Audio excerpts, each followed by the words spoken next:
ఒక సంఘటన చెప్తా, యథార్థ సంఘటన. తల్లిదండ్రి పేదవాళ్ళు. ఆయనకున్నటువంటి కూతుర్లు బాగా చదివించిన తర్వాత జాబ్ నిమిత్తమై బెంగళూరు పంపించాడు. బెంగళూరు పంపించిన తర్వాత నా కూతురు జాబ్ చేస్తున్న చోట, చాలా పేదవాళ్ళు, జాబ్ చేస్తున్న చోట అమ్మాయి ఉత్త చెవులతో ఉత్త ముక్కుతో ఉంటే బాగోదని చెప్పి కాస్త డబ్బు క్రోడీకరించి చెవులో కమ్మలు, ముక్కులో ముక్కు పొల పెడతారు కదా, అలా కాస్త క్రోడీకరించి పాపం కూతుర్లకు చెవులో కమ్మలు, ముక్కులో ముక్కు పొల ఇచ్చి పంపించాడు. ఎందుకంటే జాబ్ చేస్తున్న తన కంపెనీలో ఎవరైనా చూస్తే నా బిడ్డ తక్కువ చూపు కాకూడదని ఏ తల్లిదండ్రి అయినా వారి కడుపు మార్చుకున్నా సరే బిడ్డలకు మంచి బట్టలు తీపిస్తారు.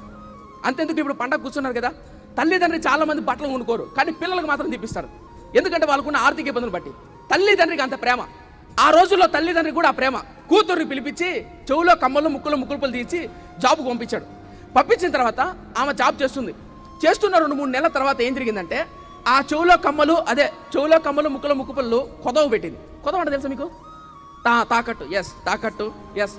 ఎందుకురా తాకట్టు పెట్టావు? ఏమైందమ్మా తాకట్టు పెట్టావు? ఎందుకు తాకట్టు పెట్టావంటే బాయ్ ఫ్రెండ్ రెస్టారెంట్ పిలిచిపోయి తాకట్టు పెట్టి ఆ రెస్టారెంట్ బిల్లు కట్టడానికి తాకట్టు పెట్టిందంట. నేనేం చెప్పే ప్రయత్నం చేస్తున్నానంటే, బెంగళూరుకు, హైదరాబాదు పెద్ద పెద్ద పట్టణాలకు వెళ్ళినప్పుడు మన క్యారెక్టర్ మారిపోయే అవకాశం ఉంటుంది. నేను కూడా బెంగళూరు పట్టణంలో గ్రాఫిక్ డిజైన్ చేస్తున్నా.